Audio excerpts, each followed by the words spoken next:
Problem number 25. We have W3 is an upper hemisphere to fill in the hemisphere, and we have to integrate a given vector field over the boundary of the hemisphere. So that is, it doesn't explicitly tell us to do this, but it's very suggestive that the best way to approach this problem is going to be with the divergence theorem. So what's going on here?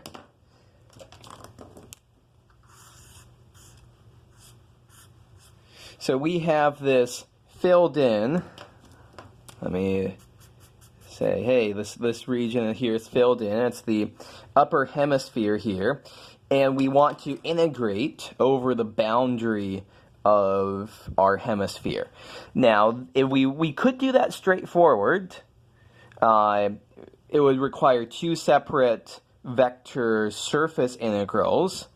One over the spherical part of our spherical surface, the other over the bottom, that's circle here. I think it's going to be a lot easier for us to just apply the divergence theorem. So this region here is W3, and so we are being asked to integrate f dot ds over the boundary of W3. So we know by the divergence theorem, that's the integral of the divergence of f itself over the region W3 itself. So what's the specifics here? Oops, I shouldn't write divergence. First, let's write down what is our vector field.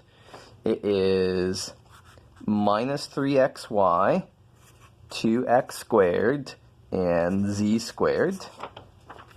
And so now our divergence is going to be the x partial derivative of this, that's minus 3y, the y partial derivative of that, that's 0, and the z partial derivative of that is 2z. So our divergence is minus 3y plus 2z. So the region that we're integrating over the 3D region inside this hemisphere. So that in the problem statement it says x squared plus y squared plus z squared is less than or equal to 1. Z is greater than or equal to 0. But we know we're going to convert this to spherical coordinates. So we're going to do a triple integral in spherical coordinates. And so that's going to correspond to theta is running from 0 to 2 pi. We're looping all the way around the circle there. Our phi bounds, because z is positive, we're not going all the way phi from 0 to pi. We're only going phi from 0 to pi over 2. And rho, the biggest our radius can be here is 1. And then we also know we're going to have to convert the integrand here to spherical coordinates. So y is sine theta sine phi, z is cosine phi. So our integral is theta running from 0 to 2 pi, phi running from 0 to pi over 2, rho from 0 to 1 of minus 3 sine theta sine phi plus 2 cosine phi. All of that times, so because we just converted to spherical coordinates and it's a triple integral over the region inside the sphere, we do have to throw in our Jacobian, the rho squared sine phi, d rho d phi d theta. So this is the integral that we have to do. And I'm going to do this in two chunks. I'm going to break it up at that plus sign here. So the first chunk is going to be integrating that minus 3 sine theta sine phi, of course, times the rho squared sine phi. So that chunk is going to be theta is running from 0 to 2 pi, sine theta d theta. Then phi is running from 0 to pi over 2. Times, let's see, a sine phi sine squared phi, d phi, and rho is running from 0 to 1 of what am I? I made a very big mistake. What mistake did I make earlier? I forgot to throw in that factor of rho there.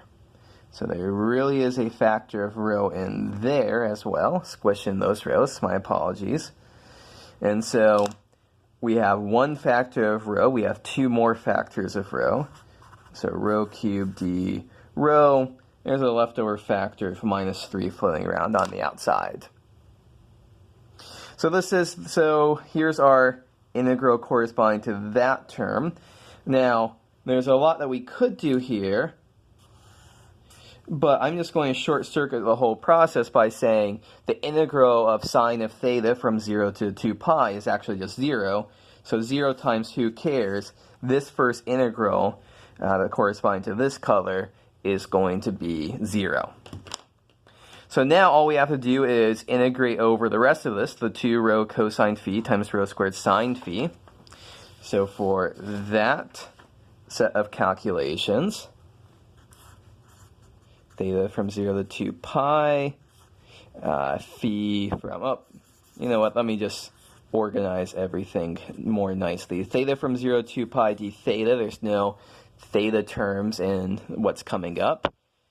Phi is running from 0 to pi over 2, and we've got a cosine phi times a sine phi. And rho is running from 0 to 1. I see 3 factors of rho, and there is a factor of 2 out in front. Okay, so 3 separate integrals to do. 2 times, that's 2 pi. This one, we would set u is equal to sine phi, du is equal to cosine phi d phi. I'm just going to tell you that the final answer there, well, let's actually do the calculation out. When phi is 0, u is going to be 0. When phi is pi over 2, that's 1, so u du. This, the integral of rho cubed, we get rho to the 4th over 4. That gives us a factor of 1/4. 2 times 2 pi times this ends up as 1/2 times 1/4 pi over 2. That is our final answer. Okay, so what's the point of this problem? The point of this problem is we have to recognize that this is a good situation to use the divergence theorem. And we traded 2 vector surface integrals for calculating the divergence, was very brief, and then 1 triple integral in spherical coordinates. And so then the rest of the problem is basically just crunching out these triple integral and spherical coordinates. It's good practice to make sure that we can do those kinds of integrations.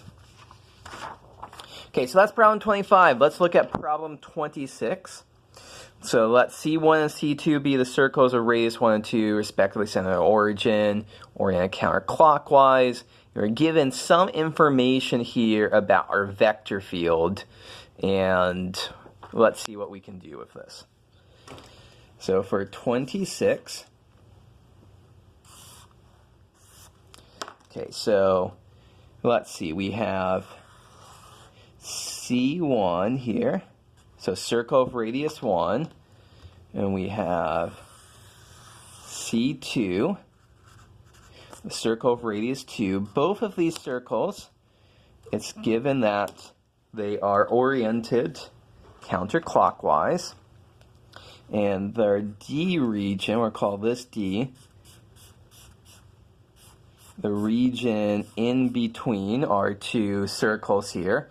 We are told that on D, we're not told what our vector field is, but we're given the information that df2 dx minus df1 dy is equal to 7. Now, putting all of this information together, so what does Green's theorem tell us? Well, I guess one more thing just to write down. We're told that the integral circulation around C1 of f is 3. So by Green's theorem, the integral the circulation at F around C2 and the circulation of F around C1. Now we have to be careful with signs here. So C2 is oriented counterclockwise. As we walk around counterclockwise, the shaded in regions on our left. C1 is actually oriented, quote unquote, in the wrong orientation because it's in the middle. C1 should be oriented clockwise, not counterclockwise. So that means we compensate for that by throwing in a minus sign here.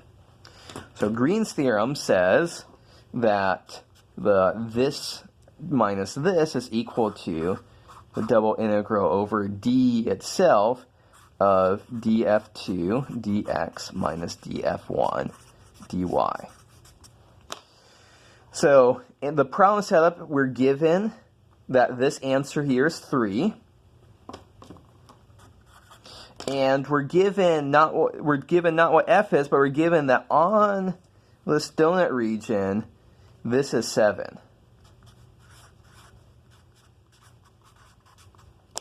And so we are very close to being able to fill in the pieces here for what this is.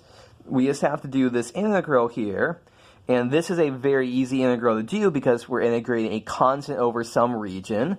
And so the answer is just going to be that constant times the area of the region.